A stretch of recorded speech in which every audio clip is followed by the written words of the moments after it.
subject ng infinitival clause.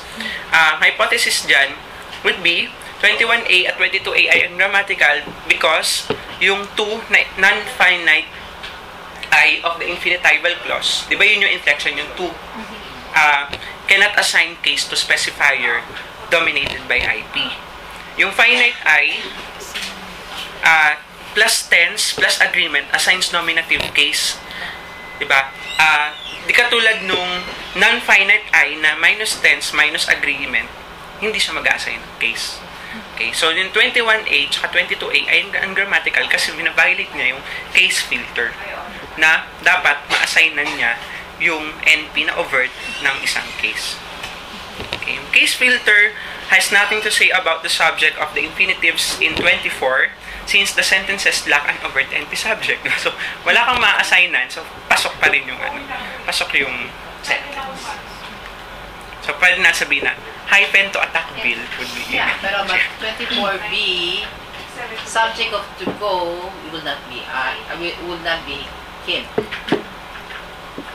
Or kahit wala lang. Basta wala lang. Hindi him yan. Balik mo yung dati. Hindi him.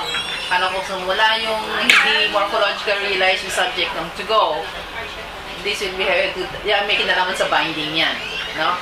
Hindi I ang nagbabind. Yan ang subject yan, hindi him. Diba?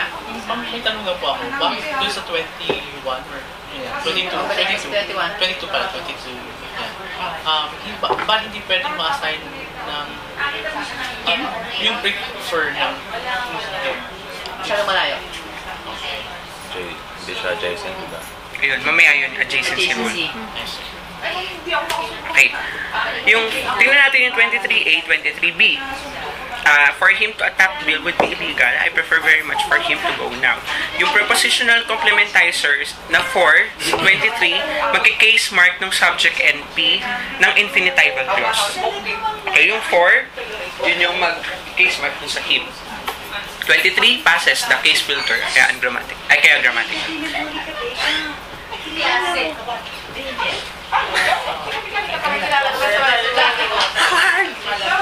Ito, isa nating major dati sa Amerikano pero ang galing-galing magtaga. Ayun, mag-usap sila. Kailan ka pa namating? Dapat mag-usap sila tungkol sa satellite. Akala ko malalating. Dapat mag-usap sila sa Sputnik at Man on the Moon. Diba doon yung naglalaban? Ayaw nga. Kamusta naman ang Sputnik? Kamusta naman ang NASA? Mag-away lang sila. Away lang. Pagkabugan sila ng Saan technology. siya galing? America. Saan doon? Sorry ha. Itong batang to hindi na bata mo. Ano ba yung sa R-Store? Ano ba yung R-Store? Yung si Pwede na bang pet? May anak ka na? R-Store? Si Pwede na Ba't hindi mo dala-dala? Daniel pa. Sige, Daniel. Daniel Arthur. Nag-aaral mo siya dito? Undergrad. Undergrad, dito siya nag-aral. Salin Ngayon na. nasa Cornell na. Nasa Cornell na ata siya. Linguistics pa rin. Nag-aaral siya nagtagalog dito? Sa tingin ko, dito siya nag-aral. Kala naman ako yung mistis. Hindi, Amerikano yan. Galing. However,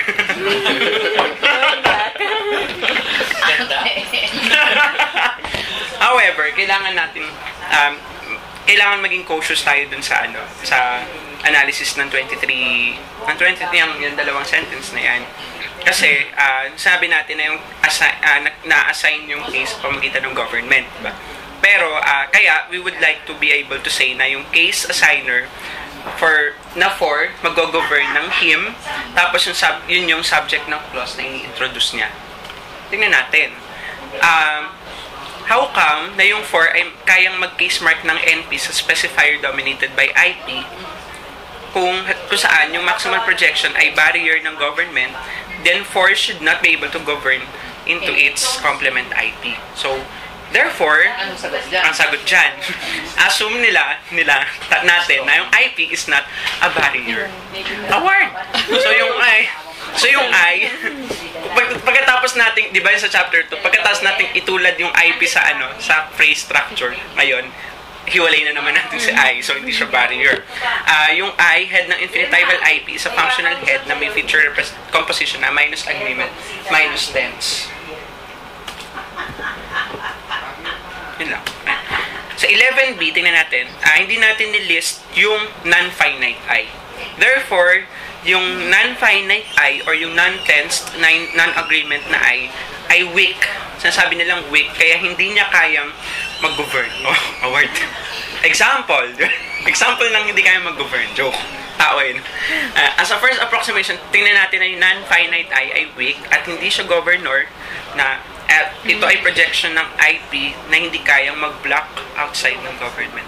Hindi niya kayang maging barrier. Kaya yung 4, kaya niyang mag-govern ng non-finite IP at mag-case mark ng subject. Him. For him. So, pasok na siya sa CP.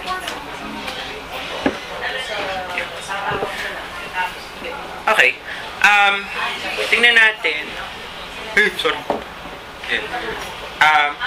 Kailangan ensure din natin na sa, halimbawa dito sa diagram, yung finite inflection ng matrix clause, yung past tense, third person singular, so, him will not be able to govern into the lower clause to assign nominative case to sa subject. Okay? Assume natin na yung infinitival IP, di ba, ay hindi barrier sa outside government, na CP, na ang head niya ay 4, ay barrier ng government. Okay? Yung nominative, kung ang nominative case ay assigned by virtue of specifier head agreement, okay, between subject NP at saka yung finite inflection, then yung 27, ito, will also be excluded. Okay? The NP na he does not have the required specifier head relation with the matrix I.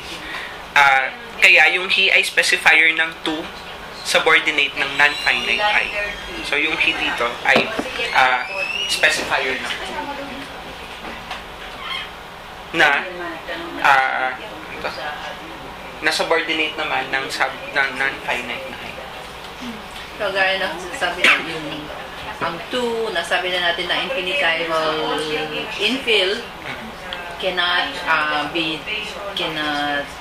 case assign the subject. It's the subject. Kaya ang governor ng pinakamalapit ng governor yung 4 na pero lumalabas na hindi akma yung anyo ng dahil 4 is an accusative assigner. Dapat him yan. Pero kung labagsak pa, hindi nag-merge, hindi nag-match. Okay. Puntahan naman natin yung 28 tsaka yung 29. John believes. Lumabas. John believes him to be a liar. John believes for him to be a liar. Panindigan mo yung believes mo. Believes. Parang ano lang. Parang slang lang guys. John believes very much to him to be a liar. Right? Bumababa yung ano. Bumababawan na tayo. So, yung 28, yung believe takes an infinitival clause bilang kanyang internal argument. Diba? So, yung him to be a liar ay kanyang internal argument. Yung first question that we may ask is which label to assign for the bracketed string? Ito ba ay relevant constituent na IP or CP? Ang isang possible na in favor ng IP na hypothesis nito ay yung hindi posible na maglagay tayo ng complementizer na 4 na typical for infinitival clauses. Kaya, in front of the subordinate clause. Kaya, dapat IP siya at hindi CP. Kasi ba, sa CP, yun yung merong 4. C siya. Complementizer kuning. So, yun. Makita natin yan. IP siya instead of a CP. Kasi kung CP, dapat may 4.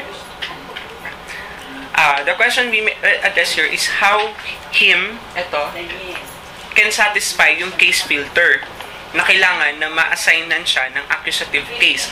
Kung wala siyang 4, paano siya ma-assignan ng accusative? Diba? So, ang hypothesis dito would be yung infinitival I is not a case assigner. Word.